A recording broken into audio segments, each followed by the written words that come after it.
Welcome to the Old Soul, New Soul Astrology Campground. Listen to me. I can't wait.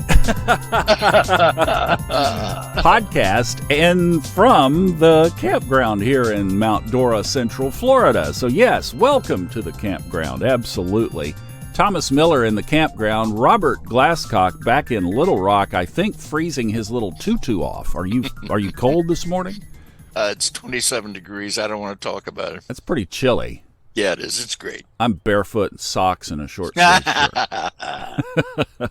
Hey, we're going to continue, as we promised in the last episode, an extension from a couple of listener question here, and then our next episode is going to be another listener question. So we're really going to hammer this point home. This is about the Secrets series that we just concluded, and somebody had a question with a couple of really good points in it. Hi, I'm loving the Secret Sign series, and I'm wondering how it works with the planets that are in the sign. So, for example, I started to think about this because my moon is in Aquarius, and I wonder, does that mean that I would have secrets such as the ones you described with the of an Aquarian nature, except as it relates to aspects of my life ruled by the moon? For example, or if my, Mars is in Gemini, which actually it is, then my secrets would correlate with that, but as it relates to Mars and what Mars rules. Just wondering if that is another sort of layer to ponder, if I'm thinking about this correctly. Wow, this is, Robert, this opens up Pandora's box, because how deep can we go here? So let's just take for what she just said. What about the planets in the sign of our secret? We just wrapped up the series. So she just asked about the moon in Aquarius in her own chart. We just did that 2 signs back. How would you handle that? First of all, this is one of the best questions that we have received. I love the way she is thinking, because what she is now doing is extending what we've been talking about in connection with Neptune and Pisces and secrets, for example. And now she's wondering if I can focus on my moon, and it's in Aquarius, and focus on my moon's relationship to the sign of Pisces in my chart. Would that tell me something about secrets in connection with my moon? And the answer is absolutely it will. When you do that, when you focus on any one of your planets, you mentally place it on the first cusp, and then you can study all the rest of the planets, say in your natal chart, in relation to that one planet. This is what we do when we don't know a birth time in astrology. We do what's called a solar chart. We set the horoscope up for noon on that day to get the moon's position at noon. And then we place the sun on the ascendant. In the computer programs, you can do that, place the sun on the ascendant. So now we have a solar chart, which means we're looking at the life through the lens of the sun in that case. Now, if you have a time birth chart, then you have an ascendant, and that's the lens through which you study. So when she wants to focus on her moon in Aquarius, place it on the first cusp mentally. Think about where the sign of Pisces falls. What house does that sign fall in, Pisces? Well, in relation to an Aquarian moon, it's the second house. It's the next house. So it's the moon's her Aquarian moon's second house of self-worth in terms of everything the moon represents, which is womanhood, family, home, security, emotions, and so on and so forth. So now she's looking at Pisces in connection with all that, and it's only the moon that we're talking about. That's what we're focused on here. So in connection with her own feelings, which are Aquarian by nature, and that already is an interesting position for the moon to be in. The moon is a water planet. Emotions are watery. Pisces, Scorpio, Cancer, those are the emotions. And if the moon, a liquid emotional planet, is in an air sign, it intellectualizes feelings.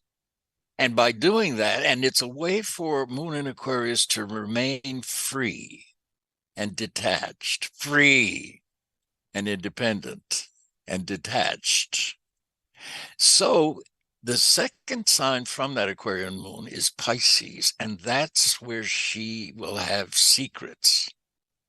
about her true feelings. She can detach from feelings intellectually, and she can do it through astrology as well. A lot of people do. They adopt astrology, and it's a way to intellectually look at life without feeling it. And we can get all wrapped up in the mathematics and the details and the fine points and look at, if I move this here, they're focused on anything but what they maybe need to be, which is their feeling nature, you see. So this is where her secrets, and but it's also her buried treasure. And it's all in relationship to that one planet she's focused on, the moon. And so the house is ruled by the moon in her chart, will also carry that self-worth questioning that she does in relation to her feelings and family and the idea of home and marriage and children and parenthood and all of those things. So it's a wonderful position to have, especially if you are metaphysically and spiritually inclined, which she is. Brilliant question. And you can do it with any planet in your chart. And let me just point this out while I'm on a roll here. If you look at Mars in your chart and place it on the ascendant, and she had Mars and Gemini, she mentioned. All right, place Mars and Gemini on the ascendant. Where does Pisces fall? Secrets in relationship to Mars. You're only talking about Mars. Falls in the 10th house in relationship to Mars, doesn't it? Pisces. So suddenly now you have the ambivalence. It's the same thing you were born with, Pisces on the 10th.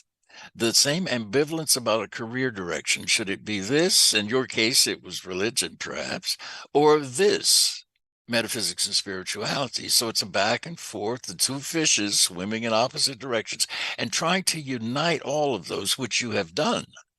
And it's the same. So in her chart, Pisces of Secrets will show the back and forthness and the seeming unpredictability of career choices until she wakes up and gets conscious and realizes how she can create a career that already contains the variety and change that she needs in a career. The woman cannot sit behind a desk for 9 hours a day. She can't do it. So, I mean, she would go crazy. So she's got to have and so she might have two simultaneous careers, a day job, and maybe another gig that she does at home on her own, you see. So it can be in a number of manifestations, but that's one way. I love her question, one way to think about each planet. I'll tell you what, I did not realize how busy I was. You talk about juggling more than one thing until I left home and got out here on the road and was still just as busy. It was like, wow, I can't stop. I can't put it down. Back to your point on the moon, I was thinking we all have one in our chart, right? And the moon changes signs every 2 days. So how, or 2.5 days. And I know, like people say, my gosh, my emotions, they feel like a ping pong ball right now. Or somebody might be dealing with that shadow because the moon, the transiting moon, might be back in that sign where they were natally, right? The lunar return, if you will. How could the moon's rapid changes affect what you were talking about? Well, in terms of rapid changes, you're talking about a natal moon, a birth moon, and the birth horoscope is a snapshot of space-time at the moment you're born from the perspective of the geographical coordinates where you were born. So your birth moon is your genetic moon. That's what's in your DNA. So if you have the moon in a cardinal sign, it's completely different than if you have it in a fixed sign. So a fixed sign moon is inherent, and this is also a contradiction in terms in a sense. Now, the moon in Taurus is the best sign it can be in, theoretically, according to the old astrologers, simply because Taurus stabilizes the moon's inherent changeable nature. And so the moon in a fixed sign will tend to be more stubborn than, say, the moon in a cardinal sign, and so on. So the natal moon doesn't change. That's there from birth. What does change are the progressed moon, the solar arc moon. Those are. I was referencing the transiting moon. Okay, the transiting moon has nothing to do with you personally. It's an outside planet. It's outside of you. It's outside of your birth chart. It's coming at you from exterior stimuli. Okay. Whereas the progressions and the solar arcs are evolutions of your natal chart. They're coming from inside of you, expressing outwardly. So your solar arc sun this year is sextile your natal sun. That is an inner force that's saying this year, this 1 year in your life, where the sun is 60 degrees ahead of your solar arc sun is 60 degrees ahead of where it was at birth. This is one of the most opportunistic years you've had so far in your life. Be aware of it, because your own inner urge, your inner evolution of your sun, your life force, the target that you're aiming to become, the circle with a dot in the center, that now is in alignment with where it was at birth to give you the opportunities that you're seeking, if you will seek them. Because a sextile is a passive aspect. It's preservative of the status quo. So you have to muster the effort under a trine or a sextile to take advantage of the harmony that exists between you and the world out there. But the transits represent external forces, collective forces, as well as individuals and situations and events that come at us, seemingly that come at us, and demand some sort of response. Could transits trigger secrets? Absolutely. Absolutely. Okay. There you go. Play with that one. Well, if you think about transiting Mars, which is action, for example, if it's transiting your 12th house in your natal chart, that is a time where your own secrets are going to act out unconsciously, and you will be confronted with them and the results of them. It could be in small ways, it's in Gemini, or it could be in big ones, depending on the signs and aspects. But that's an example of how transits can trigger secrets. It will also trigger secrets when it goes through the house in your chart where you have Pisces. So again, you think about the idea of secrets, the archetype of secrets, if you will, and where Neptune and Pisces fall in your chart, or as we just talked about, the 12th house of your chart, which is very specifically secret.